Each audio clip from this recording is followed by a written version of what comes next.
એટલે 2019ની સરખામણીમાં જે માર્જિનને ઓછું કરીને અમિત ચાવડા સાહેબે પણ ગામે ગામ જે ભારતીય જનતા પાર્ટીના જે મિતેશભાઈ પટેલ હતા એમને ફાઇટ આપી છે એ પણ બિરદાવવા લાયક વાત છે ને. અમારા 10 થી 12 સીટો ઉપર જે રીતે અમે ફાઇટ આપી ને એના કારણે એટલે તમે જોઈ શકો છો કે ભારતીય જનતા પાર્ટી એકાદ બે સીટને છોડીને 5 લાખના માર્જિન સુધી ક્યાંય પહોંચી નથી શકી.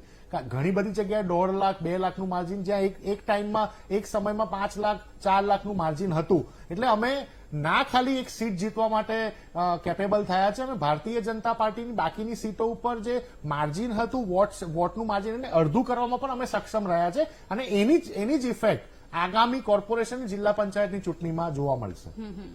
ઉત્તર પ્રદેશને હાર્ટ કહેવાય છે દેશનું, અને એવું કહેવાય છે કે ઉત્તર પ્રદેશમાં જો જીતી ગયા તો દિલ્હીમાં એ જ પક્ષનું શાસન દિલ્હીમાં થશે. ઉત્તર પ્રદેશમાં ભારતીય જનતા પાર્ટીને સખત એવો ઝટકો પડ્યો છે. બંને તમે એનડીએ કે ઇન્ડિયા ગઠબંધન 39-40ની સરેરાશથી બંને અત્યારે આગળ વધી રહ્યા છે. રામ મંદિરનો મુદ્દો ભગવાન શ્રી રામનું મંદિર બની ગયું, પરંતુ મોંઘવારીના મુદ્દાઓ, બીજા ઘણા બધા મુદ્દાઓ છે કે જે જનતા સુધી અત્યારે પહોંચી રહ્યા છે, અને એ જ મુદ્દાઓને લઈને સમાજવાદી પાર્ટી ત્યાં ચૂંટણીના પ્રચાર પ્રસારમાં દર વખતે જોવા મળતી હોય છે. ઇન્ડિયા ગઠબંધન પણ આ વખતે એ જ મુદ્દાઓ પર ભાર આપ્યું હતું. ઉત્તર પ્રદેશમાં શું આપને એવું લાગી રહ્યું છે કે આ બધા મુદ્દાઓ પર રામ મંદિરનો મુદ્દો ક્યાંક ઢંકાઈ ગયો? નિશાંતભાઈ, એકચ્યુઅલીમાં સોનલ જોવા જાવ તો રામ મંદિરને મુદ્દો બનાવવાની પાર્ટી જ ભારતીય જનતા પાર્ટી હતી. અમે તો ડે 1 થી ખૂબ જ સ્પષ્ટ બોલ્યા હતા કે અમે પ્રભુ શ્રીરામના અમે પણ ભક્તો છે, રામ મંદિર ભવ્ય બન્યું એનું અમે પણ સ્વાગત કરીએ છીએ, પરંતુ રામ મંદિરના ઉદઘાટન માટે ભારતીય જનતા પાર્ટી એને ટેક ઓવર કરીને જે પ્રમાણે ઇવેન્ટ બનાવી અને ભગવાનની પ્રાણ પ્રતિષ્ઠા આપણા દેશના સૌથી મોટા એવા શંકરાચાર્યોમાંથી કોઈના થ્રુ થવું જોઈએ, એના કરતા મોદી સાહેબે પોતે જ કરવાનું વિચાર્યું. એટલે એની આહટ, એની જે ઇફેક્ટ હતી એ ઉત્તર પ્રદેશની હિન્દી બેલ્ટમાં એ જનતાને લાગી હતી કે રામ મંદિરનું ઉદઘાટન, પ્રાણ પ્રતિષ્ઠાનો મહોત્સવ શંકરાચાર્ય થ્રુ કેમ ના થયો.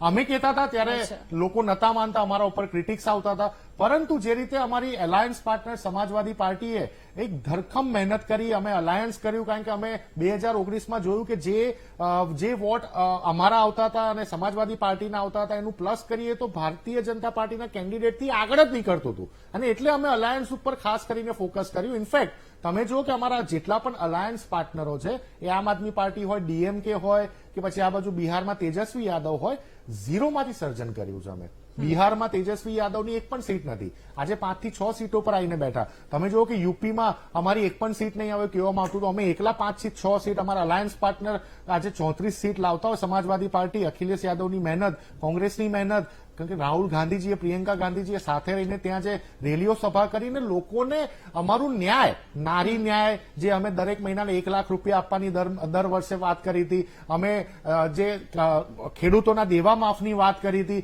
અમે મોંઘવારી ઘટાડવા માટે સ્ટાઇફંડ, યુવાઓને 1 લાખ રૂપિયાનું પહેલી નોકરી પક્કી કરીને સ્ટાઇફંડ આપવાની વાત કરી હતી. આવા ઘણા સમીકરણો જે અમારા મુદ્દા આધારિત રાજકારણ હતું એ કામમાં લાગી ગયું. પણ એની સામે પ્રધાનમંત્રીજીએ ઉત્તર પ્રદેશની રેલીઓમાં જઈને શું વાત કરી કે કોંગ્રેસ વાળા જીતશે તો તમારું મંગળસૂત્ર લઈ જશે.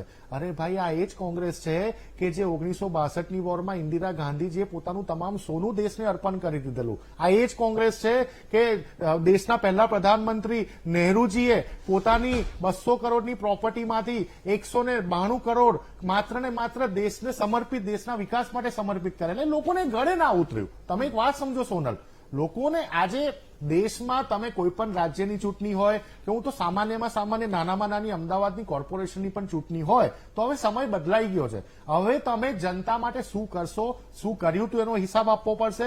આગામી 5 વર્ષ શું કરવાના છો એની ચર્ચા કરવી પડશે. માત્ર ને માત્ર તમે કોંગ્રેસને કોસશો, કારણ કે પ્રધાનમંત્રીજીએ જે છેલ્લા 15 દિવસની સભા કરી એમાં 238 વખત કોંગ્રેસનો શબ્દોનું ઉચ્ચારણ કર્યું, 749 વખત પ્રધાનમંત્રીજીએ પોતાના જ શબ્દોનું ઉચ્ચારણ કર્યું. ઘણી બધી ઇફેક્ટ તમને જોવા મળી. અને જે રીતે એક્ઝિટ પોલને દિલ્હીની ડિઝાઇનર મીડિયાએ, સોનલ, જે રીતે એક્ઝિટ પોલને એક રૂમમાં આખી ડિઝાઇન કરી અને તમામ એક જ પ્રકારના આંકડા ઉપર તૂટી ગયા અને મનોવૈજ્ઞાનિક ઇફેક્ટ ભારત દેશની જનતા ઉપર,